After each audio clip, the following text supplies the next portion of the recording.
Umabot ka at kumain kasama si Kristo sa pamamagitan ng pagsimba.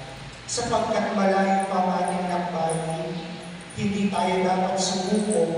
Ang simbahan ay palagi naririto bilang aming pahingahan na pinapakain tayo ng tinapay. Bago pumatapos ang misa, sa banal na komunyon o sa komunyon, tayo'y sumusuko ng hostya.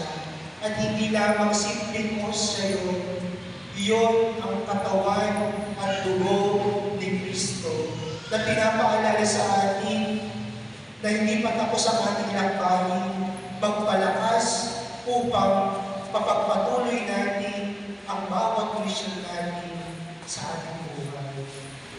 Dinideklara ni Jesus, siya ang pagkain ng ibigay buhay. Maraming pagkain pwede i-offer ang mundo sa atin.